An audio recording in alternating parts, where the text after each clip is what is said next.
This farmer wanted to have a child, but his wife was unable to, until one day.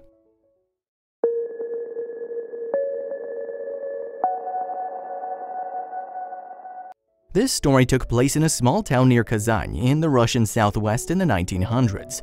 A farmer named Viktor Kuznetsov was busy taking care of his sheep in his farmland.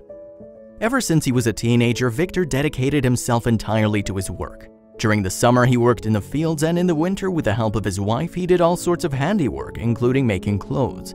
He was very skilled and took great care of his animals. In fact, his charge more than appreciated him and listened to him dutifully.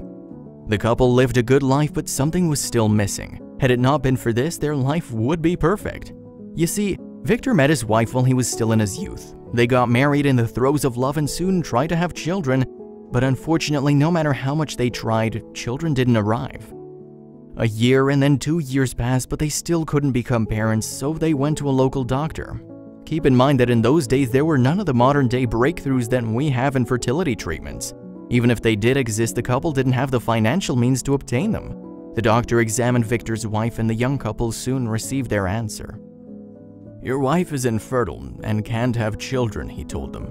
"I'm really sorry to say, but I can't do anything."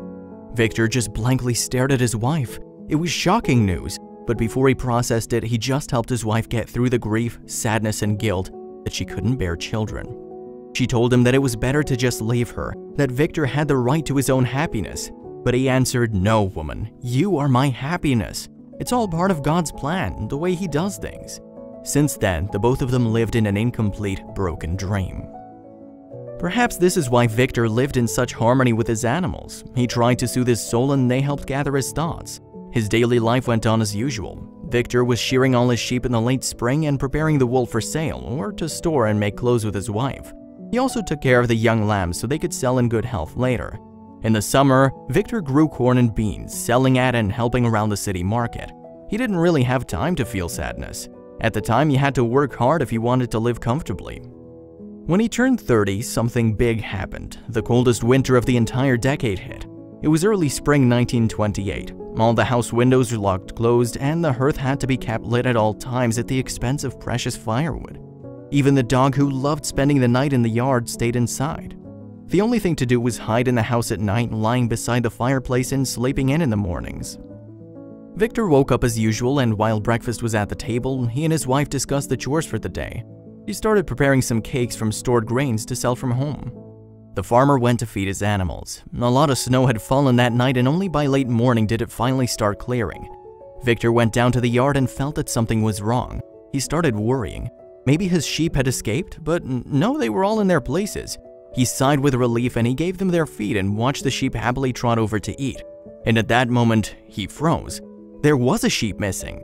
In fact, it was his most loyal sheep, the one that always ran up to him in the mornings to greet him. It was different from the rest of the herd, and what's more, it was the youngest and a runt. Viktor was lost. He'd never lost a sheep before. That was the first time any of his animals had escaped, but how? He wondered if it couldn't see well or couldn't run well, as it was a runt and he just hadn't noticed. So he went out to look for it. He searched every nook and cranny of his land but found nothing. He went up the path he led his sheep down when they were brought to graze on the mountain. Already cold, he walked deeper and deeper and finally found some hoof prints. It was hard to see in contrast with a heavy snowfall, but he found the sheep. A long way from home, the farmer ran up to it. "How did you get here? Did you freeze?" He ran towards his beloved sheep and started shoveling the snow away with his bare hands. The sheep was alive but didn't move. As he shoveled away more and more snow, he finally realized why. Under the sheep's fur, it was shielding a small child. Of course, the sheep were keeping their own young warm all the time. The farmer immediately took the little girl in his hands, and as she felt his touch, she slowly woke up. Her skin was surprisingly warm, as if she just hadn't spent at least several hours, maybe even the night, in the extreme cold. Maybe even as low as -20 degrees Celsius. Viktor couldn't believe his eyes. He took the little girl home and leaving the sheep behind, wondering how the sheep found her. His wife was busy kneading dough in the house as Viktor opened the door and came in with a child in his arms. His wife was shocked and asked him who the girl was, and as Viktor started stammering through an explanation, she just told him to sit still. His wife looked at the child, making sure she was all right. First of all, the couple lived in a very remote place where there were just a few houses, and those houses just had old retirees in them. Victor asked around the neighbors, but no one could tell him anything. After a few hours, he didn't have anyone left to ask, so he went to where he found the little girl. When he got there, somehow the little runt sheep was still there and ran towards him. It was amazing that it spent the night unsheltered and didn't freeze to death. "You're so strong," Victor said. "My own miracle sheep." Victor then searched around to see if he could find any clues or footprints, but nothing came up. Everything was covered in deep snow. For some reason, his gut told him to dig down where he found the girl in the first place. He did so and was surprised to feel something with his hands. There was a paper note there. He unburied it and found some notes scrawled on it. As an illiterate farmer, however, Victor couldn't read it. Heading back home, he was welcomed by the sight of the little girl playing with a dog, and she seemed so happy. The man showed the note to his wife, and they took it to their local wise woman, who read their note to them.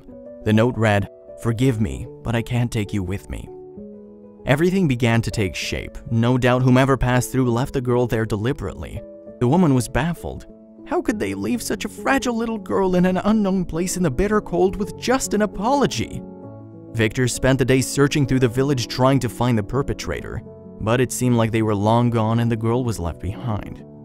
When he finally came home at the end of the day, his wife greeted him with a little girl cradled in her arms. As soon as he saw the sight, Victor was brought to tears.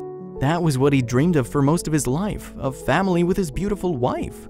They tucked the girl into bed and had a conversation at the table about what to do. Although there wasn't much to discuss, both of them had wanted a child so much and it seemed like God had heard their prayers. So they kept her, calling her Katrina, and worked hard to keep her healthy and let her live a good life. Katrina didn't know about how her parents found her. They were just mom and dad. They were all together and lived a happy life. Katrina had also befriended the sheep that Victor found protecting her all those years ago, and they became close. Years passed and the sheep grew, then grew older. The whole family worried about their favorite sheep, but unfortunately her time came and she passed away. Katrina was so sad about the sheep's death that she ran away from home, sitting under a tree in the village and crying. The old wise woman, now long retired, saw the girl crying and asked her if her parents told her that she was adopted, saying, "You shouldn't be sad, don't cry. The important thing is that they love you." Katrina stopped crying and was just confused. The old woman realized her mistake and left the girl alone, but it was already too late. The girl ran home and asked her parents if it was true. Victor, knowing this day would eventually come, opened a box, taking out the original note, and told her the story of how he found her.